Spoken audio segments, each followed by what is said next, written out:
So hi and welcome to another episode of the Leadership Enigma. I'm very, very excited about this episode. I'm still in New York, but would you believe it? It was too hot for us to go back on the roof terrace. But it's a massive shout out to the CEO of Spring Studios, Giuseppe, who has allowed us to use this particular space, and we're still at the event here in New York, which is absolutely fabulous as we focus on the future of everything. But I'm extremely excited that I have the wonderful Lisa Bodell, who was in New York, is in New York, and has come to visit me at Spring Studio, where we can talk about all of the things that she's involved in. Keynote speaker extraordinaire. All of the things? Author extraordinaire, including the book Kill the Company. And we're going to have a really, really curious conversation. Trust me, you do not want to miss this episode. So come back to me just after this break.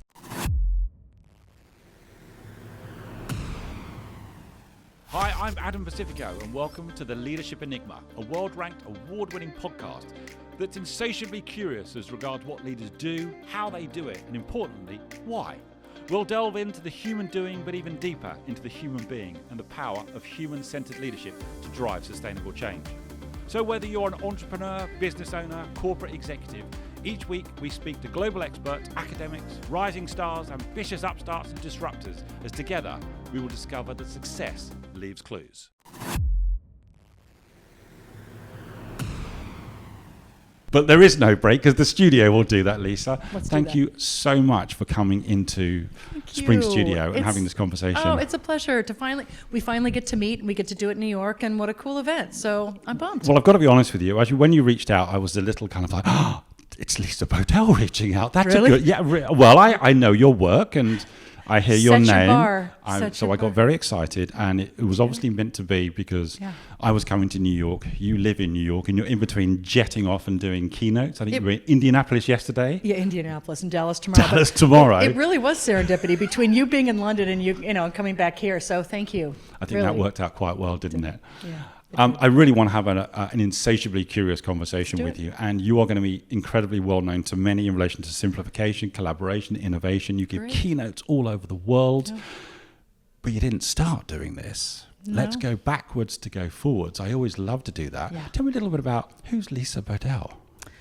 It's a very... That sounds like therapy, doesn't it? It does. Who is Lisa? But how much time do you have? It's not. Well, everyone always thinks, I don't know if you feel this way, but I always feel like, gosh, is it going to be that interesting to tell you my story? Yeah. Maybe, but it was interesting. When I was little, I always thought of myself as I was a helper. I was always a helper, but I was also very creative. Right. Very creative. I started around my neighborhood. I would paint rocks and sell them to neighbors, and God bless them. They made me feel like a little entrepreneur when I was 5. I was going to say entrepreneur. Very entrepreneurial. But then all of a sudden it was time to go to school. I grew up in Michigan, in a small Midwest town. And I said, well, I could either be an artist or I could do something being a helper. And my parents said, no, you're going to go to school for business. So I went to school for business, and then I discovered this thing, marketing, I could be creative there. When I got out of school, the only jobs really, this is in the 80s, it was advertising. That's where you could be creative. So I thought, okay, that's where I'm going to go and make my mark. And it began is something really fun and creative, and it started to be a little soulless for me. Right. I worked on Marlboro cigarettes, insurance, tampons. I worked on all these brands where you're like, what am I working 90 hours a week for? But the thing that was frustrating to me wasn't that I was in a creative environment, but I didn't feel like I wasn't helping people. The thing that was really frustrating to me and kind of set me off on my trajectory was I had a lot of ideas. I was very creative, but because I wasn't in the creative department, I was an account manager. Right. I basically was told to kind of shut up and just do my job. My ideas didn't matter. And I thought, how much more potential could we have if everyone's ideas were heard? And through a series of lots of things, I left and started my own company. And my thought was, well, I'll teach because then I can help people. And I'm going to teach them how to be creative because everybody should know how to do it. And I think being able to democratize getting people to know ideas, that's going to make the world a better place. Where did that come from? Because obviously that was a burning passion in you to be of service. Yeah. Where'd that coming from? Be of service. I don't know. I've always been a problem solver and a helper. I don't know. I've always had a real soft spot for people that were the underdogs. Okay. And I think a little bit of that comes from my background and my upbringing. I had a challenging upbringing, and I always wanted to help those people that felt invisible and not heard. and quieted. Right. And so I wanted to give them a voice. And I think because I've gone through those things and felt that, that's what led me to wanting to help people that were told they can't have a voice, their ideas didn't matter, to finally be able to do that. And I think that's what I'm doing now, is I'm helping people understand that their ideas do matter. And I know you're working with literally thousands of people. I know you did Yeah. a keynote yesterday for 6,000 people. 6,000, yeah. But let's think about, and I know you love the keynote element. Let's think about when you first started the business. What did the business look and feel like at that time? What was your immediate focus when you first started out? Well, I make it sound like I just wanted to help people, but there's a business side to it too. It's still got to be sustainable, right? Let's be honest. So, my first goal was when I got out, I wanted to be creative and speak to people, but I had to have money. So I wanted to make money in my sleep, right? So I started a business creating tools, creativity tools that people would just buy. Yes. And wouldn't you know it, in the early 90s, that was not really a big thing. Passive revenue. So in order to do that, I got some advice. They said, well, why don't you teach people these tools and then they'll buy them after? And so that's how the whole training and being a teacher stuff started to take off. So I thought it was going to be just kind of this make tools and sell them to people business, and it became a big training and speaking business that I didn't expect. Yes. We still sell the tools, but they're not the biggest part of it. It's the teaching of the tools that matter. In many ways, you're very much the ambassador of that business. I know Yeah. you're the CEO of Future Think. So how does that feel at the moment where you really are the ultimate role model? You're the ambassador. You're the face of that business. How does that feel now, many years later, when you were wanting to create tools, but actually now people want you in person? So now it feels great. For many, it does. It feels great. It's very rewarding to be able to meet cool people, and they know who you are, and they like the work that my team does, all those things. Yep. I will say, though, that was a struggle for a long time, because when they only want you, right, as an entrepreneur, Yes. how do you grow? How do you scale? Time for money. It's exactly right. So you have to you can't clone yourself, but you've got to create systems and ideas that then represent you. And that took a while to take off. That's where the books came in handy when I started writing books. So Yes. I could have kind of a calling card that then my teams could take in and say, we know how to talk about this stuff. So early on it was hard. Now it's great. So many questions, and so in my mind I'm trying to order them. Let's just speak a little bit about time, because obviously over the passage of time your career has morphed and become what it has become.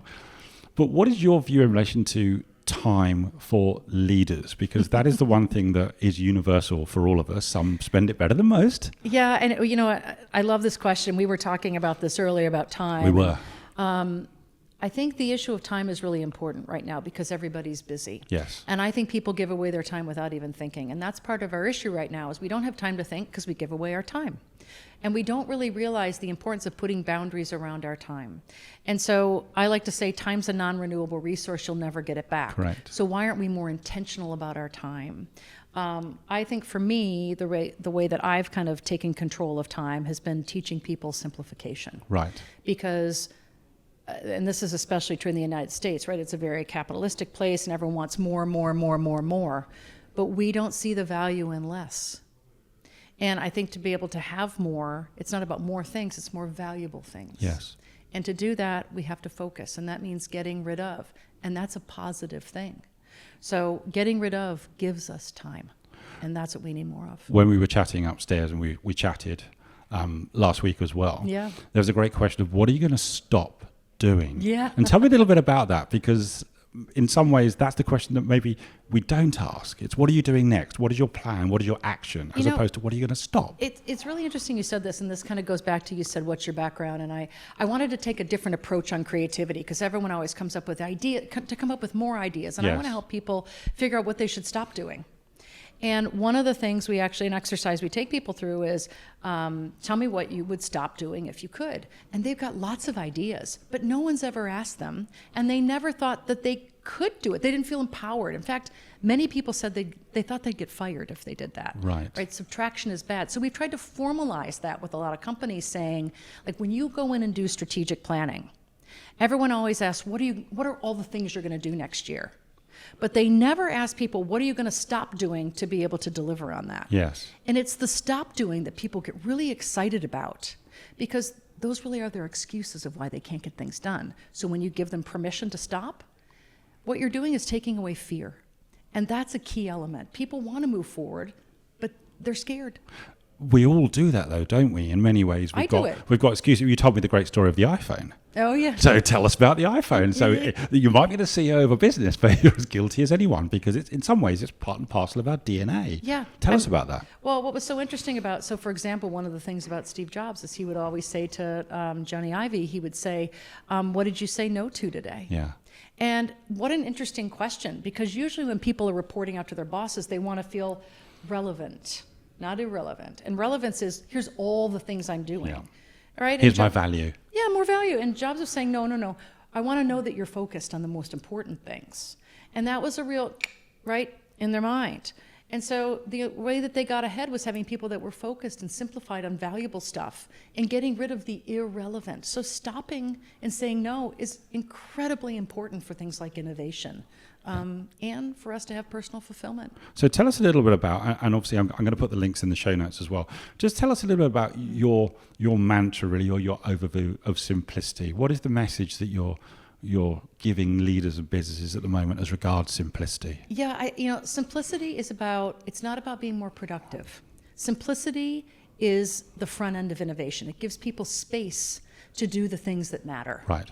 It's about, simplicity is not about getting rid of everything. It's about getting rid of unnecessary complexity. And what I mean by that is, to me, unnecessary complexity is invisible waste. It's work without the benefits. And so we all benefit when we get rid of the things that aren't adding any value. So my feeling about simplicity is it's about getting to the work that matters. It's not just about being able to be more productive. And I think that's important. Do you think people know what it is that matters? Or is there just so much noise in the world and day to day that actually we're not sure? No, I don't. What's interesting is if you ask people all the things that waste their time, they can give you a laundry list. Yes. Which is great. That means that they're very well aware of what wastes their time. But what's really interesting is then when all of a sudden you clear away the stuff that keeps them busy, Yep. They're uncomfortable because they don't really know what they want. And so a lot of times we'll work with people and we'll say, you really need to define what do you want? What is meaningful work? Yes. I think leaders would benefit, because this is very human, to have a group discussion around let's define what meaningful work is, because they think they're communicating that, but they're not. I bet if everyone asked their team, tell me what meaningful work is, they'd all have a different definition. Right. Getting on the same page with that is like getting a compass for people. I'm thinking of my kids when they were younger, and maybe they had a comforter, and in some ways is just doing the things that we always used to do comforting to people, because I know how to do that, and that means I'm busy. That therefore means I'm valuable, and actually it's a nonsense. Well, and I'm comfortable, right? Yes. Change is uncomfortable. Completely. But this is another thing I'll say to people, which is we often don't realize that when we're comfortable, we think we're in a groove, but we're really in a rut. And the problem is grooves and ruts look and feel the same. Grooves are productive. Ruts are wastes of time. Right. And until we really stop and think, is this adding any value to my life?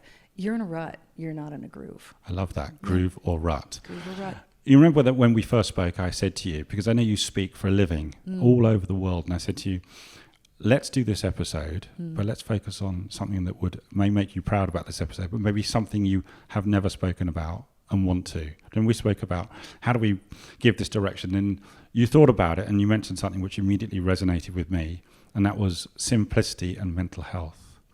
And I'm really interested about the connection between these two. So tell me a little bit about your thinking. Yeah, I think that too many of us, I like to say it's easy for us to become the victims in our own story rather than the leading characters. And the thing about simplicity is not so you can add more shareholder value. It's so you can actually use your time with intention and you can actually do what you were born to do.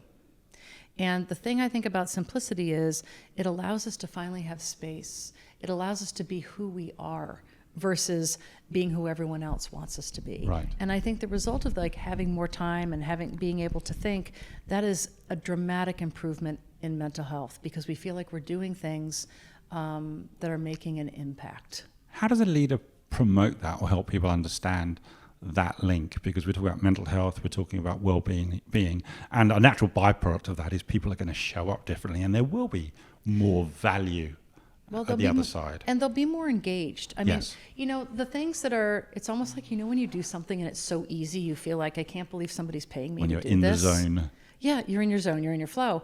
That's why, because it's so simple to you, right? And you feel like you're adding so much value, you're showing up differently. Versus the slog of so much work we do, we're not engaged because it's not simple, it's complex, it's not adding value. Simplicity to me is where you really have the headspace to do things that you enjoy.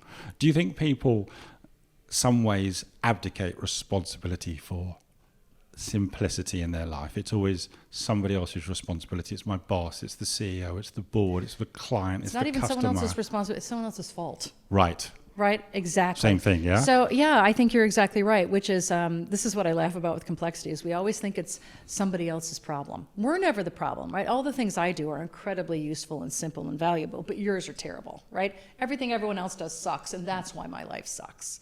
And, a lot of things are complex. Then there's the victim mentality, isn't it? There's your victim mentality. And, not to say that sometimes you aren't the victim, but I do think there are a lot of things that we can take control of, but it's easier just to say, well, my boss won't let me. Well, we're regulated. Oh, the organization's so complex. I think a lot of what drives complexity and a lot of what drives us getting stuck in the rut is fear. And so to me, simplicity really makes you face your fear, and it makes you realize that there are a lot of things you can do in your sphere of control. Let's talk about that. Control the controllables was a great phrase, and actually one of the early episodes was about that. So how does someone really start to zone in and say, hang on, I can control many things, as opposed to saying it's this, It's over here. It's over here. And I know we've talked about this, so you're familiar. Yep. When I ask people, let's talk about it in the realm of simplicity and complexity. When I ask people, so where does complexity come from in your life or at work? And they'll say, oh, well, we're regulated, or, oh, the organization, it's so big, And I'll say, well, what do you spend your day doing? And it doesn't matter. It does not matter where I am, what country, what company. Yep. Everyone says, I spend my day doing, what do you think they say? Take a guess. The stuff I need to do to get to add value, to make money. Oh, no, it's much worse than that. Oh, is it? It's meetings and emails. What do I do? Yeah, that's why you're so successful, is because you know that. No, they can't even get there. It's meetings and emails. And so, one, it's not inspiring, right? So really when I said, but I thought you told me what takes up all your time and why it's all this big stuff, a lot of it is tactical. And a lot of it is in their sphere of control, not their sphere of influence. And so when people really look at it that way, like, are you waiting for your CEO to tell you that you can have a 30-minute meeting, not a 60-minute meeting? Are you waiting for your CEO to tell you don't have to have so many PowerPoint slides? These are things that usually are in your team's immediate sphere of control. So they're systemic in many ways, aren't they? How have we ended up there where in some ways we've become automaton? We're just doing what we always did. In some ways that's insanity, isn't it? But yeah, you're seeing it again and again and again, Lisa. Well, maybe we assume there's hierarchy versus, we say we're in this world now of collaboration, and we want everyone to be empowered. But you have to really be empowered, not empowered to get fired. So I think that there are a lot of things on a day-to-day basis that we can do to help people take smaller risks and take more control of their time. So for a lot of companies we work with, they're doing day-to-day work hackathons. They're teaching people to kill stupid rules. They're helping them get in the mindset of it's okay to take small risks. And you know what? If it doesn't work out, we're just piloting this. We can always bring it back. Yes. Then they feel they've got the guardrails to feel comfortable. People panic, don't they? Because you're not asking them to break the business model, but actually, as you say, stop having 60-minute meetings, have a 45 or a 30-minute, but to do something differently that's not going to do anything wrong. And it has a compounding effect. 30 minutes becomes weeks of time that you save. Yeah. Same thing with email. Same thing with having better, you feel more fulfilled because you feel like you're doing something productive, not just in a rut. I remember you said in one of your, I think in one of your keynotes that I saw, you said, I've survived another meeting that should have been an email. Yeah. I love that. So we do that again and again and again. Well, because we fall into a rut, right? Because and the problem with technology actually is that it's made it so easy for us to just set up a meeting or send an email that really we've become the beast that we created. Like we become a slave to the beast we created. Yeah. Yeah. And so, things just get Frankensteined over time with the best of intentions. But again, nobody ever stops, because they don't have the time, to take things away. Do you ever find in businesses that people do things because it's always been done like that and they've got no idea Yes. why? They just, oh yeah, it's always been done like that. Well, who invented that? Oh, I've no idea, but this is what we do. So here's a great example of that, which is so empowering. It's like lighters going off at a concert when I talk about this, which is killing stupid rules. We say to people, if you could kill any 2 rules, what would they be? Yeah. Oh my God. They didn't know that they could do that. I mean, because they keep doing things the same old way. And when you realize the things that people kill, what's really interesting is they're not rules. They're meetings, emails. They are things that have outlived their time. And that's what's important, which is maybe it was a rule that was good at the time, but it's outlived its time. So it's really important. Rules are like weeds. You have to constantly weed the garden to keep up with the times. And keep them fit for purpose. And it's okay. Yeah, fit for purpose. Or get rid of them altogether. Or get rid of them. Yep. Exactly. We talked a little bit about, we talked a lot about simplicity, but I want to know kind of what are the top tips that you're offering leaders at the moment in relation to getting that simplicity DNA going? Yeah. Because they might think we're not getting anywhere at the moment. So how are you getting people just at least started on the journey to trying to improve this? I think with leaders, because fear drives so much of it. Right. See, leaders focus on, when they want to simplify, they focus on getting rid of the friction, which means processes. Right. Well, let's improve the process, and then they usually create another process. They have to get rid of the fear. And how they do that is, first of all, clearly communicate that I don't just want you, but I'm mandating, I'm expecting you to get rid of things that are unnecessary. Explicit permission. Explicit, almost mandated. That's the cool with simplicity, is you should mandate getting rid of things. Right. Because otherwise they'll be in fear. The second thing is modeling the behavior. I was going to ask that next. Yeah, and you're right, because here's what happens. I'll give you a great example of the Albert, who's the current CEO at Pfizer. He had told his teams before he became CEO to say no to meetings. Right. What a great guy. Say no to meetings. And a month later, he realized his team, he was kind of pissed off. Everyone was still going to meetings. And he asked his chief of staff what was going on, right? I told them not to do it. Yeah. And his chief of staff said, well, you still say yes to all the meetings. Right. So until he said no, no one else said no. Wasn't being congruent. Say one thing, do another. Well, it's not that people had fear of missing out. Yes, some people do have fear of missing out, but the only thing people miss is being relevant. So as long as they're included in things for a reason, that's fine. Otherwise, they are happy to say no to things. That's an incredible segue. You've just, that word irrelevant is something that I want to pick up on, because I say to a lot of senior leaders and CEOs, I say the word that perhaps they fear the most is irrelevant. Here today, gone tomorrow. Yeah. Tell me a little bit about the work you're doing to help businesses and individuals not fear irrelevancy, and for them to be more impactful, if that's the right word, to be relevant themselves. Where does that all sit within leadership nowadays? Well, I think, to be relevant as a business, right, we have to keep changing. And that means you have to be innovating. And that means people have to have time to think. And so where I fit simplicity with that is that, you know what, we are all human and we are here to make an impact. Yep. We are here to be relevant. Like, we want to leave a legacy, right? We do. Like, I'm not here to leave shareholder value. I'm here to leave a legacy. And so what is that legacy? I have to have time to think. Yeah. I think how leaders help think about what that means is you don't position simplicity as a productivity exercise. Because frankly, to people, it's insulting, especially after COVID, because they realized how much of their time is just wasted. I was going to ask about whether the pandemic shifted the work that you're doing. 100%, because people realized how much was wasted in terms of the work that they do, the way that they work, and how they spend their time. Right. And they were pissed. Right? Why do we get so mad when people waste our money, but we don't get mad when people waste our time? So, they said, I only have so much time. I need to be relevant.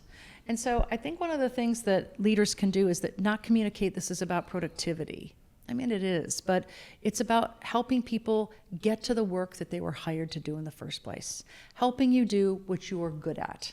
I don't know anyone that's ever interviewed for their amazing meetings and email ability, but what do we spend our day on? Yeah. So I think that there's got to be a shift towards meaningful work, and people get on board with that. And that in turn must allow people to become their best self and show up their best self each and every day. I would be my best self if I knew. I would be energized if I woke up in the morning and wasn't like, oh, look at my full calendar. Yeah. You want to get up in the morning and be like, wow, look at this cool thing I'm going to do today. And in the work that you're doing, are you seeing a direct impact between people embracing simplicity and an increase in well-being, less burnout, and dare I say, a happier workforce. Yes. And Siegel and Gale does this great simplicity study based here in New York, and I've loved the work that they've done.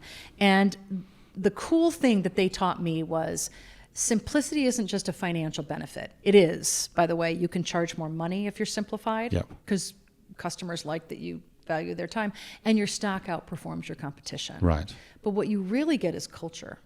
And people show up more engaged. They believe in their bosses more.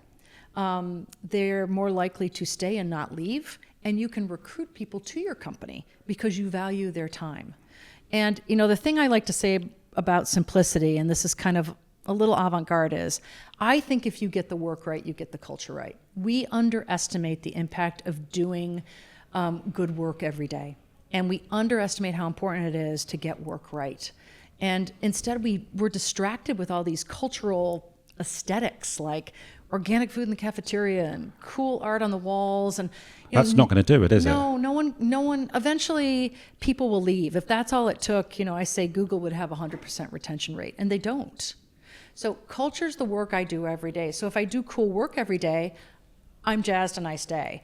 If I do meetings and emails, I don't stay. My culture's bad. I'm leaving. So that's a really interesting thing. Do you consider yourself actually to be someone who's working on culture for businesses, not simplicity or collaboration and innovation? Those are byproducts of the culture that people are trying to create. So ultimately, you're creating a culture of simplicity. Right. So people focus on the right work. And I actually think the byproduct of that is saved time and money. I mean, that will just naturally happen because people will know that that's how they're supposed to think. And as you're saying this to me, it's also kind of resonating because so many businesses are talking about the concern, and I know this has come out of some of the Hydric research we've done as well, about the concern of identifying and retaining talent across the age groups. This is super relevant, right? Regardless, every age group wants to feel relevant, maybe in different ways. Yes. But to your point, everyone wants to know that their time is valuable and that they matter. And if you hire me for one thing and then I spend my day doing something else, at some point people are going to be depressed and they're going to leave. So the opposite of that is just like you said, it's a retention mechanism. It's an energizer. Yeah. It's a value creator. I feel valued.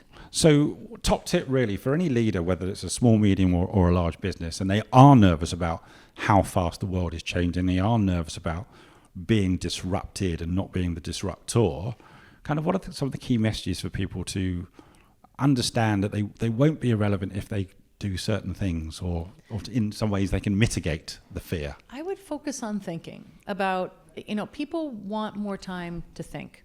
I'll ask my audiences, how many of you would like more time to think? Every hand goes up. To stay relevant, we have to be able to think.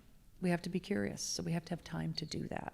And the reason we want to get people comfortable challenging work and stopping doing things is so they can have that valuable time to think.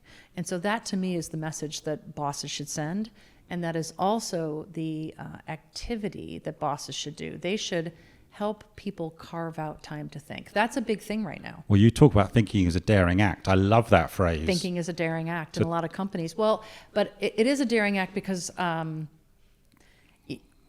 people that take time to think, like they block the time on their calendar, that used to be a thing where everyone they thought they were selfish. Like, how dare you? Thinking and considering. Get back to work, you know?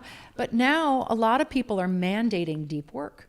Right. And I think that's important because the message from the boss is, I want you to have concentrated thinking time. And I'm giving you permission. So I expect you to take that time to think, not just do more emails. And that's powerful.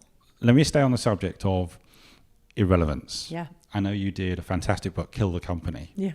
which I know and many other people will know. Tell me what was behind you writing that at the time that you wrote it, because there's always a catalyst, isn't there, that spurs you on to do something. I was frustrated. Yeah. I was really, really frustrated going into organizations, and they would have us come in to come up with more ideas, and then they would go back and do the same old thing. And I thought I was being irrelevant. I really thought I wasn't making an impact, and that is incredibly heart-wrenching. It's Yeah. it just makes you feel like a loser. You know, I'm Yeah. not making a difference. And so I just decided, screw it, I'm going to be more provocative. And a lot of companies talk the talk, but they don't walk the walk. And what I mean by that was, I had this one session where we were coming in to help a manufacturing company be more innovative. Right. And we came up with all these really cool ideas, and then everyone was, you know, kind of going back to their same old ways. And I said to the leader at this offsite we were participating in, what's going on? And he said, well, this is all great, but we're all too busy to get to this. Right. And I thought, and that's where the exercise Kill the Company was born. I said, screw it. I got everyone back in the room and I said, if you could put your company out of business, what would you say? How would you be your competitor and put you out of business? Let's identify your weaknesses. Let's armor you up for strategic planning. And it was the most exciting session they had ever been in, because we gave them permission to have an out-of-company experience, Yeah. to challenge the status quo in a way they never had before. Like, they were forced in a framework to actually say, what are all the things that suck, rather than being politically correct. And it transforms strategic planning on its head. And I know there are some businesses who actually brought people in to kill their company, didn't All they? the time. Yeah, it turned into a, So now talk it's a turned little into a thing. Because Yeah. tell us something, just an example of this, because I heard a great story that they brought in consultants and said, just kill the company. And it was so successful in helping them stay relevant that actually they expanded that particular team and it ended up spinning off and becoming something new. So kind of, what's your best example of an organization embracing this? So there's a lot. So one of them that we did a while back with HBO, and we helped them kill a certain part of their company. And the idea was they were getting more competition from Netflix at the time, et cetera. So we went in and we taught them, kill the company, let's get rid of all the things. And they actually realized there are a few things that not only could they divest, but they could sell to the competition. Right. So that was really interesting. But they also came up with ways that they could co-create content together. And I thought what was really cool about that was it really took down the walls of how they competed with other people and realized they could either partner, they could sell, or some of the problems that they had internally, they could turn them back onto their competition in new ways. Right. So to me, that was really, it was very interesting that they had never thought outside of their company like that. Yeah. And they killed certain pieces, and then they actually started to partner and sell stuff off to their competition that they never would have otherwise. So what's changing? It's almost like the switch has been flicked, that these people are coming in and is it just a mindset? They've been given permission to think in a very different way and suddenly bingo? I think there's a framework to it. I mean, you know, from consulting, which is everyone needs kind of an approach, but the concept is quite simple. If you could be your competitor and put yourself out of business, what would you do? Yes. And really, the idea is to help you face your fears in a strategic way. And so you can do something about them rather than just worry about them. Yeah. It's the same thing when we talk about killing stupid rules. Get rid of them, like stop complaining about them. Let's identify them and let's figure out which ones we can get rid of. It gives people kind of a process to start making forward movement. There must be something very empowering to this as well, or proactive as opposed to reactive. And I think a lot of us were reacting to the pandemic. I use that as an example. I always say to leaders, how was the pandemic for you? And I normally get a variety of answers. It was great. It was a disaster. They were ambivalent. But I think it happened to most. Well, here's what I think about the pandemic. I often will tell people, I think we're going to look back on it as one of the most positively transformative times of our lives. Say more. Because it forced us to challenge the way that we work and the way we spend our time. Okay. And all the things that we had said before the pandemic that would take 3 years to do suddenly were possible in 6 months. Yeah, strange that, isn't it, when you have to? Well, when you're aligned on a comment on what meaningful is, yes. It's amazing how you can mobilize, because you got rid of immediately what was unnecessary and you could focus. And I think that, to me, was very transformative for companies, because they realized all these things that they assumed they couldn't do, suddenly, hey, we can do it. Let's make it happen. Did the pandemic in some ways act as jet fuel to people doing much better way simplicity? To say it. Jet fuel. Is it? Yeah. Well, and also, too, it made people I feel realize... I've added value now. You know what, TM, you win. I love that. I think that's so good. Yeah, it is. It's jet fuel. It's just this catalyst that makes them take off. I think, the interesting thing about simplicity and its evil twin complexity is it's always existed. Yeah. But the world is getting more complex, right, with technology being global, the pressures, the speed that we have to move. So the issue is that people moving faster, they keep doing more, but they don't think about doing less. And so things get compounded more quickly. Yeah. So I think that's the frustration for people, is that it just keeps getting more, and people want less. So here we are sat in New York at the Future of Everything Festival, Yeah. which is fabulous. So if we're talking about the future of everything, and, you know, there are incredible speakers upstairs, and there's 1,200 people, I think, upstairs with us as well. And they're talking about all kinds of things. AI keeps coming up, and I'm hearing many different things. It's going to be the greatest asset. It's going to be the greatest challenger, that everyone's got AI fatigue. But I want you and I to come back to one of the best things I've heard so far was that actually AI will give us back time to be human. What are you seeing in your work? Agreed. The thing I like about AI is that it's going to take care of the time sucks, Right. the complexity tasks, the things that are rote and processes that suck up our time. And what that does is frees us up to be more human, like think and be creative. Yeah. Because I mean, I don't know about you, but I'm a writer, and I still, whenever I put something into ChatGPT, what it spits out, I don't feel like it's going to take over the world yet.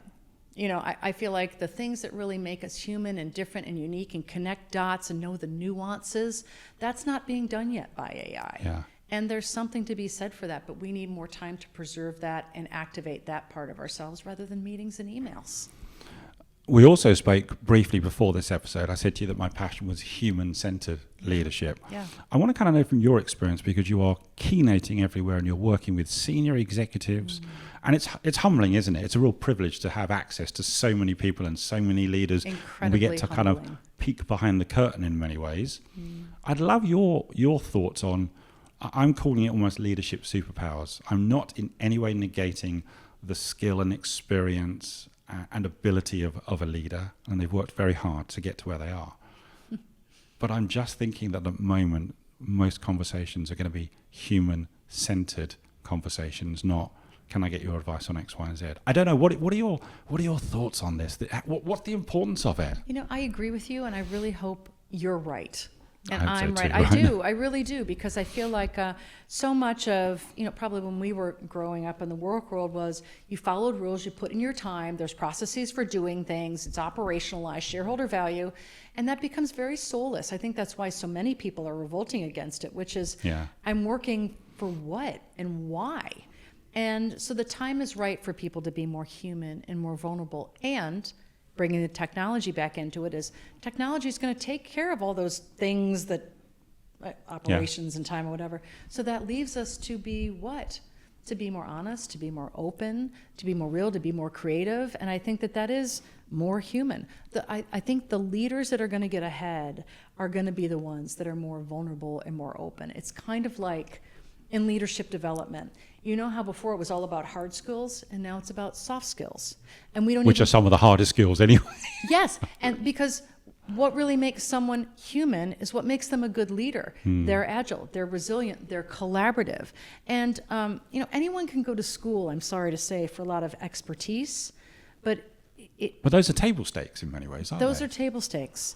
And I think the shift to power skills, where it's really learning to be curious and be more human, is what makes you get ahead, right? Because that's what's going to make you more innovative. Yeah. So I think it's time to be more human-centered. I'm working on something called the 8 components of human-centered leadership. But this is just a point of view from having written a book and talking to people like yourself all over the world, which is a privilege. I think it's great. And I've narrowed it down. There are 8. I just want to focus on one because it was something that you and I, vulnerability. Because I said to you, I've heard this phrase from at least 3 CEOs about it's time to take the mask off. And sometimes the old school was you can't be vulnerable. No. You leave your personal life at the door, which we know is nonsense and disastrous in many ways. What are you seeing around senior leaders who are powerful by the very nature of the role, but vulnerability, the importance of it? But I think they're more beloved because they're honest. Yeah.